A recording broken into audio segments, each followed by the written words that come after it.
EPS versus CVS இந்த பஞ்சாயத்து தான் அதிமுகவில் கடந்த ஒரு வாரமாகவே ஓடிட்டு இருக்கு. நம்ம எல்லாருக்கும் நல்லா தெரியும். அதில் ஆனால் இப்போ ஒரு முக்கியமான டேர்னிங் பாயிண்ட்டை நோக்கி இது நகர்ற மாதிரி தெரியுது.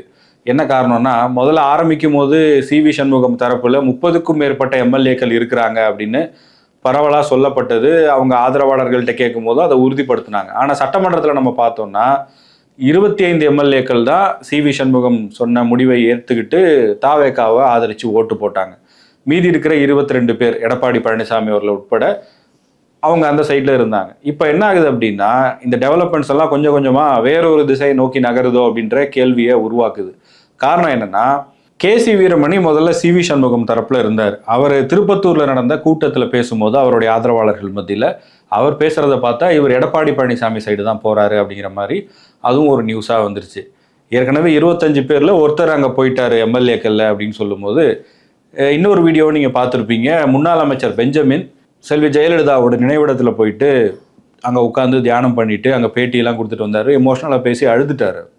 அதுக்கப்புறம் அவர் எடப்பாடி பழனிசாமி தரப்பு அழைத்து சமாதானம் பேசியதாக சொல்லப்படுது. அதுக்கப்புறம் கிரீன்வேஸ் ரோடில் இருக்கக்கூடிய இபிஎஸோட வீட்டுக்கே போய் அவரை சந்திச்சுட்டு வந்திருக்காரு. ஸோ பெஞ்சமினும் எடப்பாடி பழனிசாமி பக்கம் போயிருக்காரு. அப்படிங்கிறதுனால இந்த எக்ஸோடஸ், அதாவது சிவி சண்முகம் தரப்புல இருந்து இது அதிகமாக போகுதா அப்படின்ற கேள்வி வருது.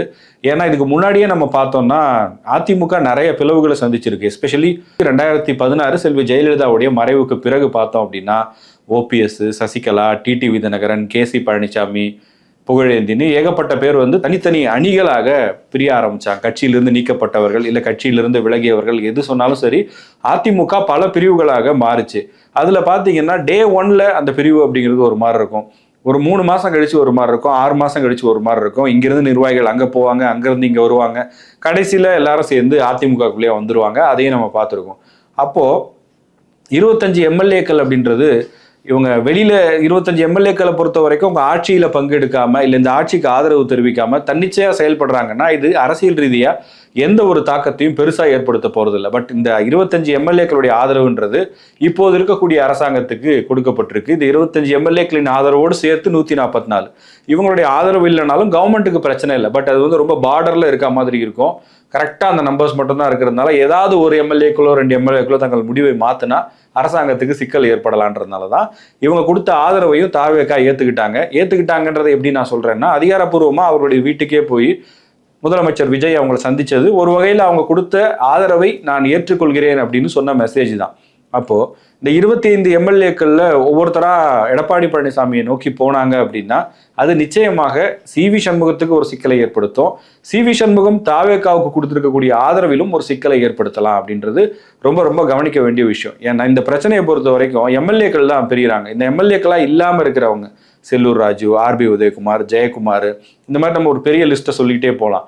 இவங்களோட முடிவுலாம் இன்னும் என்னன்னு தெரியல. ஜெயக்குமார் அமைதியாக தான் இருக்காரு, செல்லூர் ராஜு அமைதியாக இருக்காரு, ஆர்பி உதயகுமார் இதை பற்றி பேசவே இல்லை. இது முழுக்க முழுக்க வெற்றி பெற்றவர்கள் எடுக்கக்கூடிய ஒரு நிலைப்பாடாக இருக்கு. அவர்களையொட்டி அவர்களின் ஆதரவாளர்களாக இருக்கக்கூடியவர்கள் எல்லாரையுமே கிட்டத்தட்ட பதவியிலிருந்து விடுவிச்சிட்டாரு எடப்பாடி பழனிசாமி. அந்த இடத்துல எல்லாம் வேற மாற்று நிர்வாகிகளை நியமிச்சிட்டாரு. இப்போ இருக்கக்கூடிய நபர்களை தக்க வைக்கணும் அப்படின்னா சிவி சண்முகம், எஸ்பி வேலுமணி தரப்புக்கு இருக்கிற முக்கியமான ஒரு நெருக்கடி என்ன அப்படின்னா, இங்க இருக்கிறதுனால ஏதோ ஒரு பலன் இருக்கு அப்படிங்கிறத அவங்க எஸ்டாப்ளிஷ் பண்ணி ஆகணும். விச் மீன்ஸ் அவங்க அரசாங்கத்தில் பங்கெடுக்கணும். வெளியில இப்ப பரவலா பேசிக்கிட்டு இருக்கக்கூடியது மாதிரி சிவி சண்முகம், எஸ்பி வேலுமணி, காமராஜ், விஜயபாஸ்கர் போன்றவர்கள் எல்லாம் தாவேகா ஆட்சியில் அரசாங்கத்தில் பங்கேற்று அமைச்சர்களாக ஆனாங்க அப்படின்னா கூட இருக்கிறவங்க ஏதோ ஒரு நம்பிக்கையோடு இருப்பாங்க. இல்லை அவர்களுக்கான வாரிய தலைவர் போன்ற பதவிகள் தரப்படுது, அவர்களுக்கான பெனிஃபிட்ஸ் கிடைக்குதுன்னா நிச்சயமா அவங்க தொடர்ந்து இங்கே பயணிக்க வாய்ப்பு இருக்கு. ஒருவேளை இவர்கள் அரசாங்கத்தில் பங்கெடுக்காமல் இருந்தாங்க அப்படின்னா ஒவ்வொருத்தரா ஏதோ ஒரு காரணத்தினால் இங்கிருந்து விலகுவதற்கான வாய்ப்பு இருக்கு. இல்லை எடப்பாடி பழனிசாமி தரப்புல இருந்தே பேசி அங்கதான் எதுவும் இல்லையா, இங்க வாங்க, கட்சி பதவி போயிடும், அவங்க எல்லாம் டிஸ்குவாலிஃபை ஆக போறாங்க, உங்களுக்கு இருக்கிற எம்எல்ஏ பதவி கூட போயிடும், மறுபடியும் நீங்க தேர்தலில் நின்று ஜெயிக்கவே முடியாது, தாவேகா அரசாங்கம் நிலையா இருக்குமான்னு சொல்ல முடியாது, ஏதோ ஒரு காரணத்தை சொல்லி சிவி சண்முகம், எஸ்பி வேலுமணி தரப்புல இருக்கக்கூடிய ஒவ்வொருத்தரையா அவங்க பக்கம் கொண்டு போறதுக்கான வாய்ப்புகள் இருக்கு. இப்போ கேம் எங்க இருக்கு அப்படின்னா முதலமைச்சர் விஜய் கையில் இருக்கு. அவர் ஒருவேளை இவர்களை அமைச்சராக்கினால் இந்த ஆதரவு எண்ணிக்கை என்பது அப்படியே தொடரும். கவர்மெண்ட்ல பார்ட்டிசிபேட் பண்றதுனால அவங்க இந்த சப்போர்ட்டை என்ஷூர் பண்ணுவாங்க. ஆனால் தாவேகாவுக்கு இதுல பிரச்சனை இருக்கு. ஏன்னா இதுல நம்ம ஏற்கனவே எல்லாருக்கும் தெரிஞ்ச விஷயம் தான். இதில் சிலர் மீது ஊழல் குற்றச்சாட்டுகள் இருக்கிறது. அப்படிப்பட்டவர்களை அமைச்சரவையில் சேர்த்தால் விஜய்க்கு இருக்கக்கூடிய க்ளீன் இமேஜ், மிஸ்டர் க்ளீன், மாற்று, இந்த இமேஜ் எல்லாம் உடையவும் வாய்ப்பு இருக்குது. அதே நேரத்தில் தாவேகாவை வெளிப்படையாக இவங்க ஆதரிக்கிறாங்க அப்படின்னா அதிமுகவிலிருந்து வந்திருக்கக்கூடிய இந்த ஃபேக்ஷனுக்கு எதிர்பார்ப்புகள் இருக்குது. அந்த எதிர்பார்ப்புகளை பூர்த்தி செய்யவில்லை என்றால் இவர்கள் தங்களுடைய ஆதரவை தொடர்ந்து இந்த ஆட்சிக்கு வழங்குவார்களா அப்படிங்கிற கேள்வியும் நிச்சயமாக இருக்கிறது.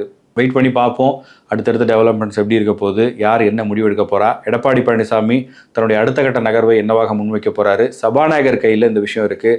சபாநாயகருடைய முடிவும் ரொம்ப முக்கியமானது. இன்னும் சட்டமன்ற குழுவை அதிமுக தரப்புலேருந்து கொடுத்த லிஸ்ட்டை எதை அங்கீகரிக்கிறது, எதை நிராகரிக்கிறது அப்படிங்கிற விஷயத்தில் சபாநாயகர் என்ன முடிவெடுக்க போகிறார் அப்படின்றதும் ஒரு $1 மில்லியன் கேள்வியாக இருக்கிறது. ஒருவேளை சபாநாயகர் குறித்த நேரத்துக்குள்ளே முடிவெடுக்கலை அப்படின்னா அடுத்த கட்டமாக அதிமுக, எடப்பாடி பழனிசாமி என்ன நடவடிக்கை எடுக்க போகிறாங்க, நீதிமன்றத்துக்கு போக போகிறாங்களா, சட்டம் என்ன சொல்லுது அப்படிங்கிறத பொறுத்து தான் இந்த விஷயத்தில் ஒரு கிளாரிட்டி கிடைக்க வாய்ப்பு இருக்குது. இந்த டாப்பிக்கில் இருக்கக்கூடிய எல்லா விஷயங்களையும் அனாலிட்டிக்கலாக நம்ம பார்த்துருக்கோம். உங்களுடைய கருத்துக்கள் என்ன அப்படிங்கிறத கமெண்ட் செக்ஷனில் சொல்லுங்கள்.